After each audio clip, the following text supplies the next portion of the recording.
Hello प्यारे बच्चों, नमस्ते, जय हिंद। आपका स्वागत है मैं भाई Rohit Kumar sir YouTube channel में। तो आज हम लोग लेके आएंगे उसी के आगे काइंड्स ऑफ प्रोनाउन। हमने पार्ट 6 और पार्ट 7 में हमने प्रोनाउन के बारे में बता दिया था, डेफिनेशन ऑफ प्रोनाउन।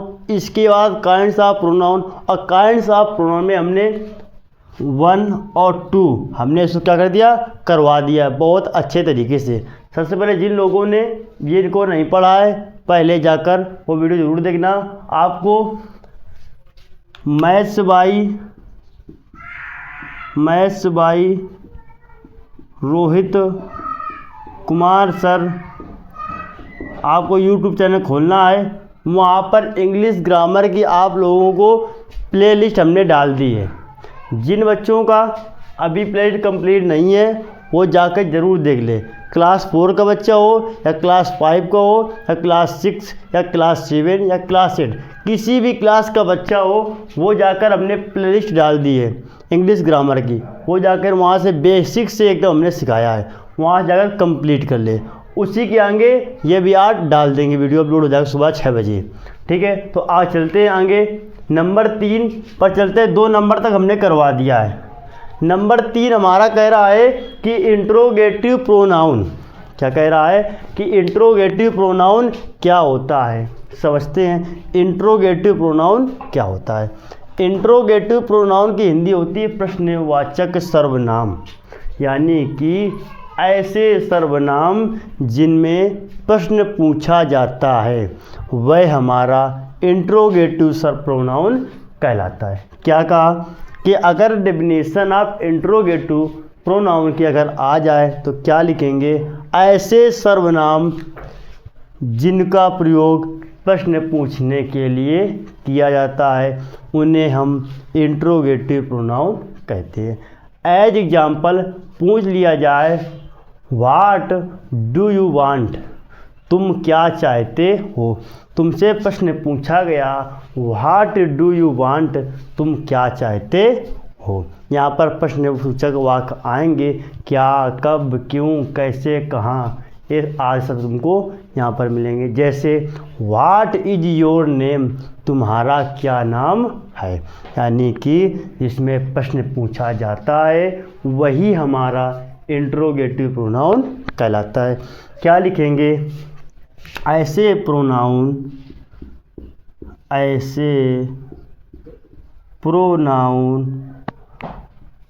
प्रोनाउन की हिंदी क्या होती है, सर्वनाम।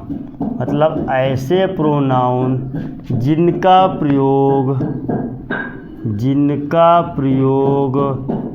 प्रश्न पूछने के लिए,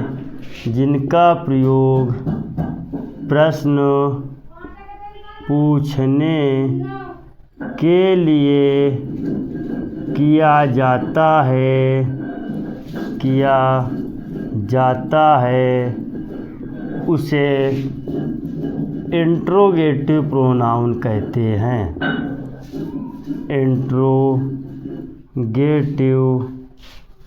इंट्रोगेटिव प्रोनाउन कहते हैं। क्या कहा कि ऐसे प्रोनाउन जिनका प्रयोग प्रश्न पूछने के लिए किया जाता है वह हमारा इंट्रोगेटिव प्रोनाउन कहलाता है।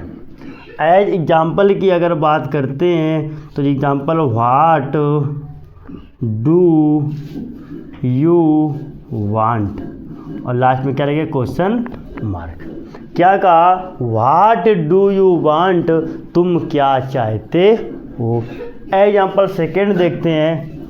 अगर सेकेंड में कह दिया कि वेयर डू यू लिव, क्या लिखा, वेयर डू यू लिव, बाद में क्वेश्चन मार्क, यानी कि तुम कहाँ रहते हो।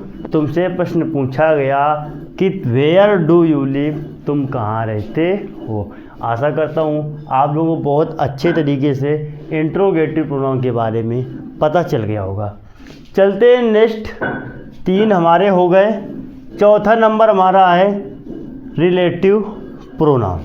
आइए रिलेटिव प्रोनाउन समझते हैं। नेक्स्ट नंबर क्या है, रिलेटिव प्रोनाउन।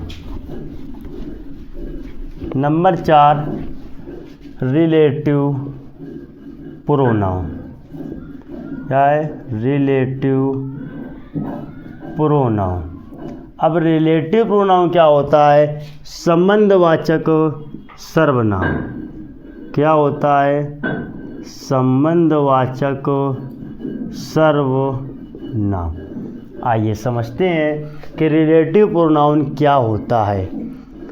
अब रिलेटिव यानी कि संबंध, यानी कि ऐसे प्रोनाउन जिनका प्रयोग संज्ञा के लिए प्रयोग किए जाते हैं और ये दो वाक्यों को जोड़ता है। क्या कहा? कि ऐसे सर्वनाम जिनका प्रयोग संज्ञा के लिए किया जाता है और दो वाक्यों को जोड़ता है, वही हमारा रिलेटिव प्रोनाउन कहलाता है। यानी कि संज्ञा की ओर संकेत किए जाने पर और दो वाक्यों को जोड़ता भी है, वही हमारा रिलेटिव प्रोनाउन कहलाता है। क्या लिखेंगे? ऐसे सर्वनाम या ऐसे प्रोनाउन, ऐसे प्रोनाउन सर्वनाम उसी को बोलते हैं, जो ऐसे सर्वनाम जो संज्ञा की ओर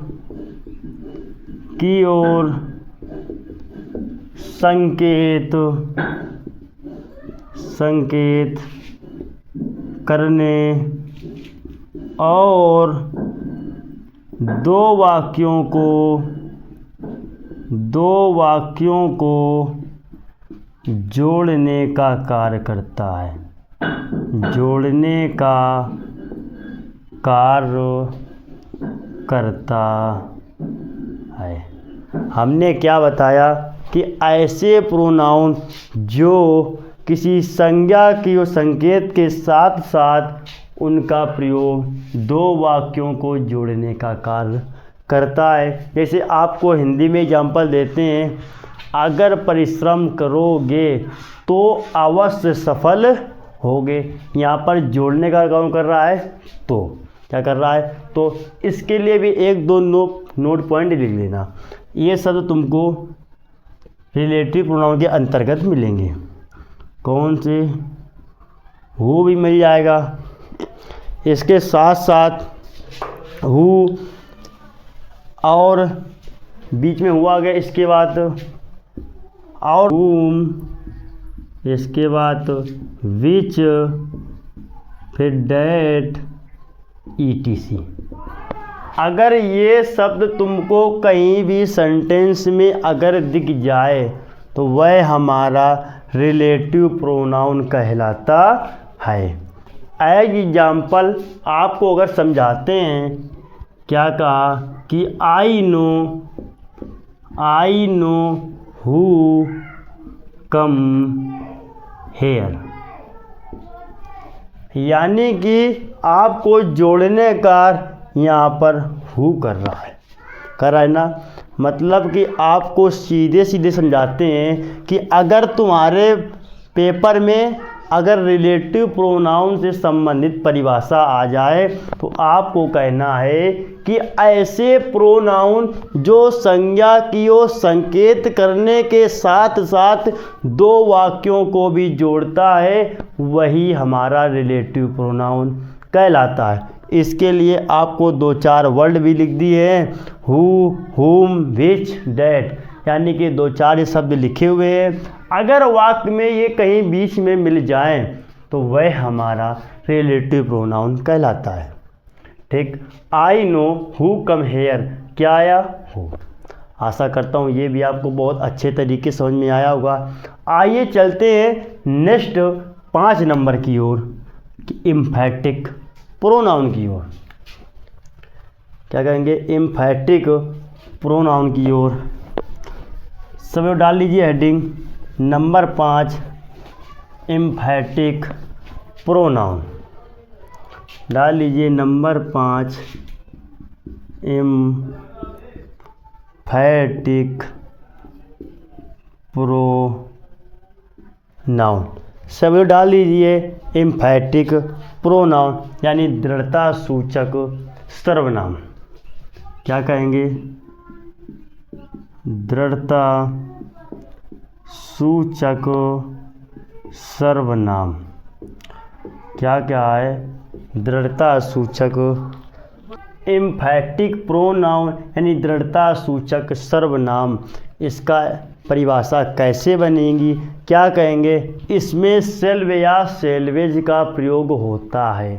क्या कहा? एम्फैटिक प्रोनाउन माने होता है दृढ़ता सूचक सर्वनाम, यानी कि इसका प्रयोग सेल्व या सेल्वेज के लिए होता है और ये वाक्य में जोर यानी दबाव डालता है।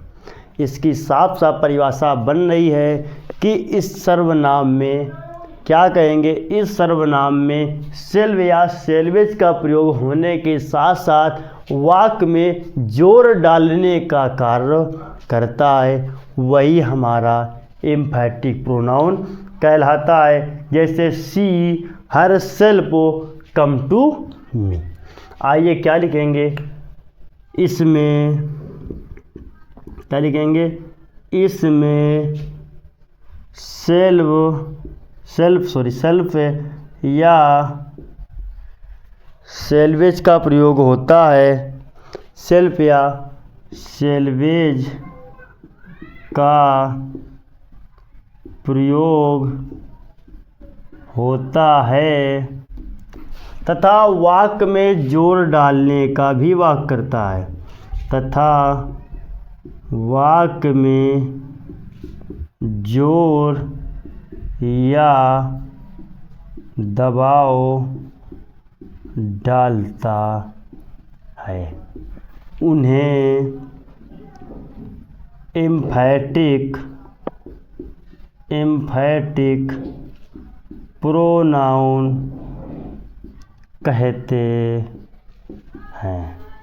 एज एग्जाम्पल समझते हैं। हमने बताया कि इसमें सेल या सेल्वेज का प्रयोग होने के साथ साथ वाक्य में जोर डालने का भी कार्य करता है, वही हमारा एम्फैटिक प्रोनाउन कहलाता है। Example she herself to me. क्या कहा? सी हर सेल्फ, इसमें कम भी लगा सकते हैं, कम टू मी। यहाँ पर दबाव कौन डाल रहा है? Her self. ना मैंने कहा सेल्व या सेल्वेज का प्रयोग होता है, यहाँ पर सेल्फ का प्रयोग हुआ है, इसकी पहचान बन गई। नेक्स्ट पार्ट में आपको 6 नंबर, 7 नंबर और 8 नंबर कराने के साथ साथ इस टॉपिक को ख़त्म करते हैं। और आपको बता दें, अगर आपको बेसिक से इंग्लिश ग्रामर सीखनी है तो आपको maths by Rohit Kumar sir YouTube channel को ज़रूर सब्सक्राइब कीजिएगा और अपने दोस्तों को भी बता दीजिएगा कि वहाँ पर फ्री क्लास चल रही हैं। ज़रूर देखिएगा। मई और जून की छुट्टियों में आप लोग इंग्लिश ग्रामर अच्छे से घर बैठे आप कंप्लीट कर सकते हैं। तो आशा करता हूँ आप लोगों को समझ में आ गया होगा। तो मिलते हैं नेक्स्ट पार्ट में, तब तक के लिए जय हिंद।